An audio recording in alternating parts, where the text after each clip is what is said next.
SBA Publications.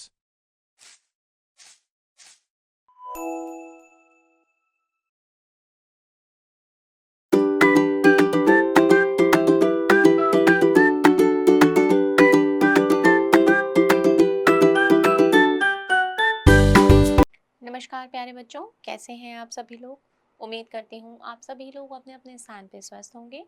बच्चों, आज हम शुरू करने जा रहे हैं आपका पाठ 10, जिसका नाम है वाच्य। बच्चों, वाच्य का अर्थ है वाचन अथवा बोलने योग्य। पूर्ण विराम वाक्य में क्रिया का प्रयोग कई प्रकार से किया जाता है। कभी उसके साथ कर्ता का संबंध होता है, तो कभी कर्म, और कभी दोनों का ना होकर केवल भाव का। तब क्रिया स्वतंत्र होती है।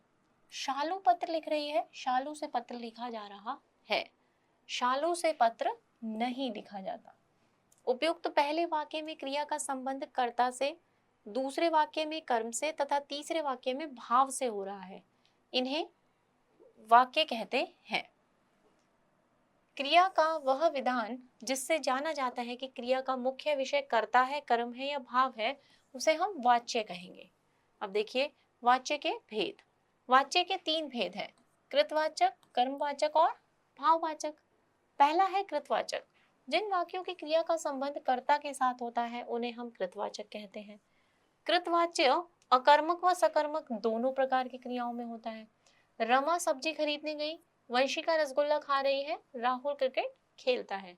उपयुक्त वाक्यों में क्रियाएं कर्ता रमा, वंशिका और राहुल के अनुसार है। इस प्रकार के वाक्य कृतवाच्य कहलाएंगे। कृतवाच्य में अकर्मक व सकर्मक दोनों प्रकार की क्रियाओं का प्रयोग होता है। जैसे मैं लिखता हूं, अकर्मक क्रिया हुई, मैं पत्र लिखता हूं, सकर्मक क्रिया हुई। कर्मवाच्य, जिन वाक्यों में क्रिया का संबंध कर्म के साथ होता है उन्हें वाक्यों को हम कर्मवाच्य कहेंगे। जैसे अमित से निबंध लिखा जाता है, कमल के द्वारा दूध पिया जाता है, धोबी के द्वारा कपड़े धोए गए। इन वाक्यों की क्रियाएं कर्म, निबंध, दूध और कपड़े के अनुसार हैं। इस प्रकार के वाक्य कर्मवाच्य कहलाएंगे। कर्मवाच्य में क्रिया सदैव सकर्मक होती है और कर्ता के साथ से तथा के द्वारा शब्दों का प्रयोग होता है। अब है भाववाच्य। जिन वाक्यों की क्रियाएं कर्ता या कर्म के अनुसार ना होकर भाव के अनुसार होती हैं, उन्हें वाक्यों को हम भाववाच्य कहते हैं। माही से चला नहीं जाता, बुढ़िया द्वारा गाया नहीं जाता है, आकांक्षा से गाना नहीं गाया जाएगा। इन वाक्यों में चला नहीं जाता, गाया जाता है और गाया नहीं जाएगा क्रियाएं भाव के अनुसार हैं। इस प्रकार के वाक्य भाववाच्य कहलाते हैं। भाववाच्य में क्रिया सदैव अकर्मक, एककर्मक और पुल्लिंग के रूप में प्रयुक्त होती है। अब देखिए वाच्य परिवर्तन। कृतवाच्य से कर्मवाच्य में परिवर्तन देखिए बच्चों। कृतवाच्य के साथ लगे प्रसर्ग को हटा दिया जाता है। इसके स्थान पर से या के द्वारा प्रसर्ग लगाए जाते हैं। वाक्य की क्रिया को सामान्य भूतकाल की क्रिया में बदला जाता है। अब देखिए कृतवाच्य और कर्मवाच्य। रमेश ने आम खाया, रमेश के द्वारा आम खाया गया। मानसी पत्र लिखती है, मानसी के द्वारा पत्र लिखा जाएगा। यह गिलास किसने तोड़ा है, यह गिलास किसके द्वारा तोड़ा गया है। मनोज साइकिल चला रहा है, मनोज से साइकिल चलाई जा रही है।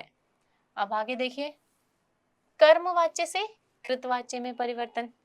मंजू से कहानी पढ़ी गई, तो कृतवाच्य बना मंजू ने कहानी पढ़ी। किशन से चित्र बनाया गया, किशन ने चित्र बनाया। माताजी के द्वारा हलवा बनाया गया, माताजी ने हलवा बनाया। नेताजी से भाषण दिया गया, नेताजी ने भाषण दिया। अब कृतवाच्य से भाववाच्य में कैसे परिवर्तित करेंगे हम। यहाँ देखिए कृतवाच्य है अवनी दूध नहीं पीती, अवनी से दूध पिया नहीं जाता, ये उसका भाव है कि उसको दूध पीने में परेशानी होती है। दादी जी नहीं सुनती, दादी जी से सुना नहीं जाता, मतलब उनका भाव है मजबूरी वाला। ममता नहीं नाचेगी, ममता से नाचा नहीं जाएगा। चीता तेज भागा, चीते से तेज भागा गया। तो बच्चों यहाँ पर आपका पाठ समाप्त होता है। अब हम देखेंगे कि हमने आज के पाठ पे क्या सीखा है। वाच्य का शाब्दिक अर्थ बोलने का विषय होता है। वाच्य के 3 भेद होते हैं, कृतवाच्य, कर्मवाच्य, भाववाच्य। कर्मवाच्य में क्रिया सकर्मक तो भाववाच्य में अकर्मक व एक कर्मक होती हैं। भाववाच्य का प्रयोग अधिकतर निषेधात्मक रूप में होता है। कृतवाच्य में कर्ता प्रधान होता है। कर्मवाच्य में कर्म प्रधान होगा। भाववाच्य में भाव प्रधान होगा। तो बच्चों, ये था आपका आज का पाठ। अब आपको अपने पाठ पर आधारित इस अभ्यास कार्य को पूरा करना है। उम्मीद करती हूँ कि आपको अपना आज का विषय अच्छे से समझ में आया होगा। आज की कक्षा को हम यहीं विराम लगाते हैं। मैं आपसे अब मिलूंगी आपकी अगली कक्षा में एक नए विषय के साथ। तब तक के लिए आप सभी बच्चे सीखते रहिए, स्वस्थ रहिए। नमस्कार।